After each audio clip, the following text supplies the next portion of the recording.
Greetings to you and thank you for tuning in. I am still in Vietnam. I think it's like day 4 or day 5. I'm not exactly sure with the time. I really have no concept of time. So I just wanted to tune in and give you an update in regards to how I'm doing personally and just a few things that I just wanted to share with you about this journey to Vietnam. One of the questions was posed to me was, how do I feel about being the only black person in Vietnam, the only melanated person or African American descending person here in Vietnam. I'm not the only person. However, how I personally feel about being here, I will say I've noticed a lot of people, well, I won't say a lot, I will say at least every day, I'll get some young women will come up to me and say hi, or they would like to take a picture. But this isn't my first time of being in a country where I'm the one that's like standing out. I haven't seen any other black person here. I will say that when I landed in Korea, I saw a sister, and she was coming to Vietnam, but I missed that flight, and I had to go through immigrations and all this to get my bag. So, sidetrack. I did, while we were waiting for the next flight, I did meet a couple, African American couple in Korea. I encountered a U.S. Military Army person. I think he was in the Army.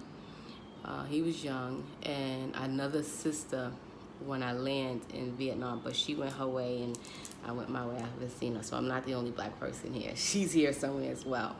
But since I've been here for the past 4 to 5 days, I haven't encountered anyone of color. I did encounter a lot of Caucasians, and I think the meeting was kind of weird because they were coming up to me saying hi, or even if they weren't coming up to me to start the conversation, they would give me a nod, or they would say, how you doing? And I didn't find, not to say that Caucasians don't speak to me in America or anywhere else, but I think it was more so because they were standing out as well. When you feel isolated, you tend to gravitate to someone else that's isolated or whatever. So I did find that a lot of every Caucasian that I've seen here would say hi to me first. Some of the women that were older, they would say, where am I from? Do I mind taking a picture with them? I'm so beautiful. I spoke to one lady. She explained how a lot of people, they have that color variation as well, where they don't want to get dark. That's why they wear the mask, the glasses, the big hats. They covered up from head to toe because they don't want to get dark.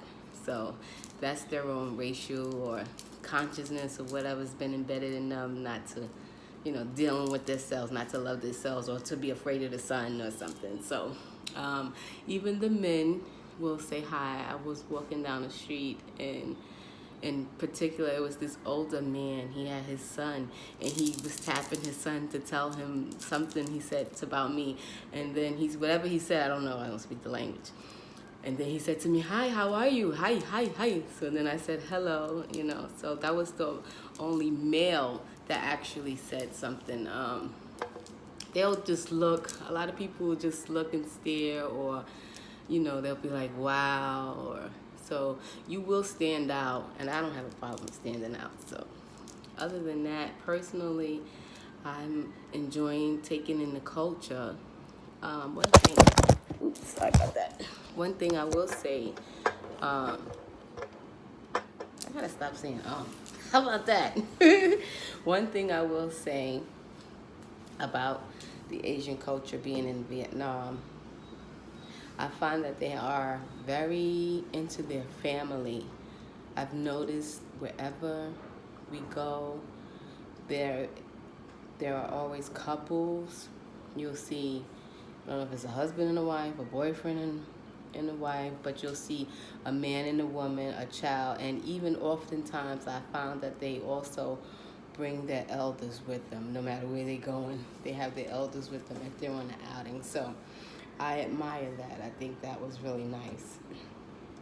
As far as the fashion, it's amazing how no matter where I go, New York is always in the house. You see especially with the youth, like they love Adidas. Everywhere I look, everybody's rocking Adidas in Vietnam.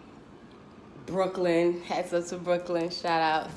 Ever you see them rocking Brooklyn t-shirts. I saw a couple of British t-shirts, but mostly everybody was wearing New York hats, Brooklyn jackets or shirts or something that said Brooklyn. So if you got some Brooklyn gear and you want to bring it here to invest, they'll buy everything that says Brooklyn or New York. Everybody loves New York, so I was happy about that.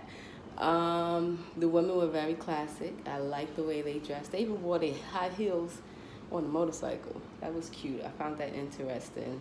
Really classic, long, basic, not too sexy, but just modest. It was nice. The youth, you know how they do. But the older women were more classic, I will say that. The men, well, you can't ask me. That's not my type of man, but whatever floats their boats, you know. They wear a lot of name brand of youth, I would say. In like their 30s, 20s. A lot of people was wearing that. The elders was more into like just looking like work. I didn't see a lot of men dressed in like business suits or something like that. No, you don't see that. Well, I haven't encountered that as yet. Maybe because of the area I was up in the mountains, so you probably won't see that as much.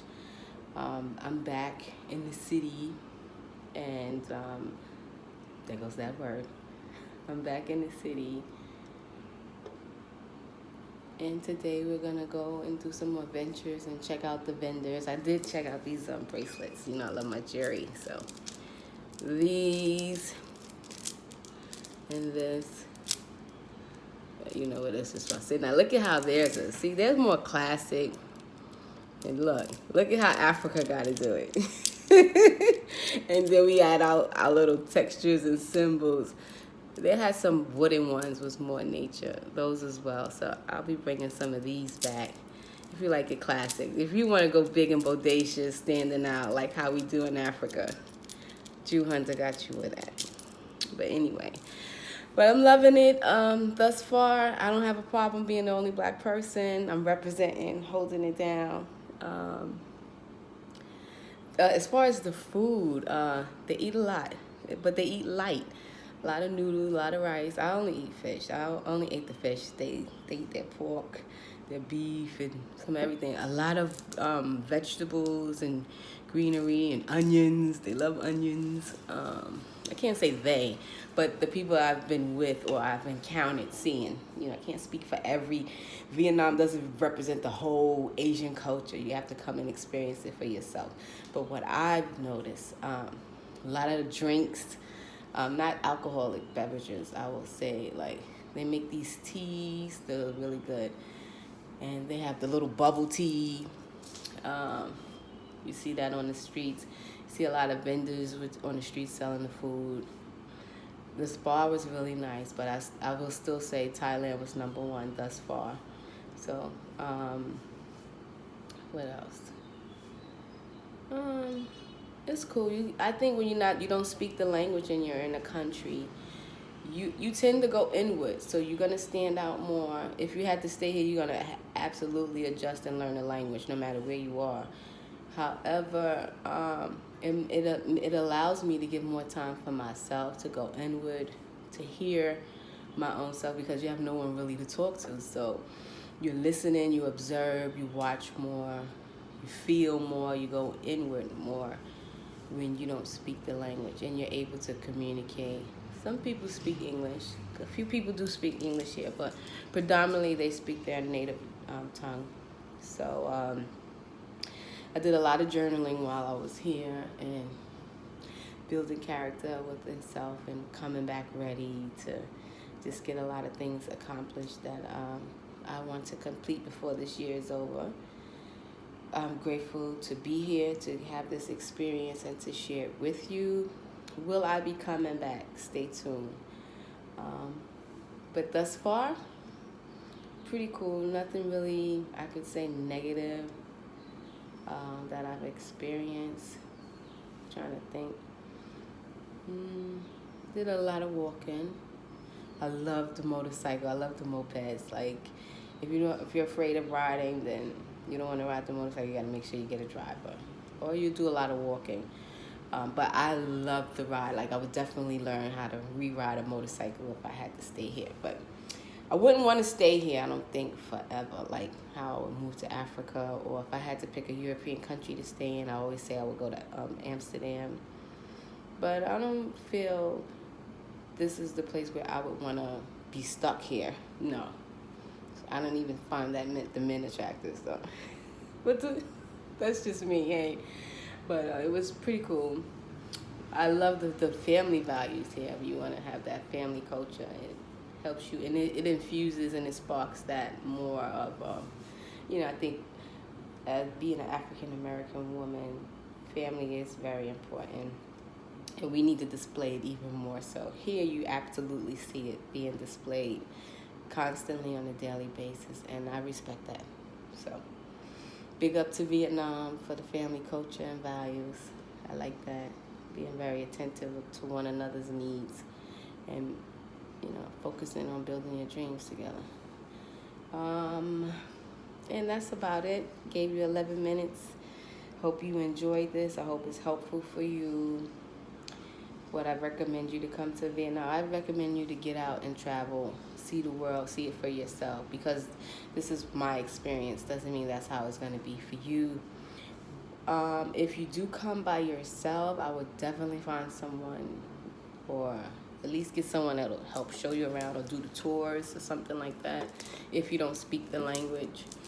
But that's wherever you go. But if not, and you one of those people like, hey, I'm going to get it in and fill it out. I didn't feel threatened in any way, maybe because I was with people, but I still got my protection anyway. But no, I didn't feel any type of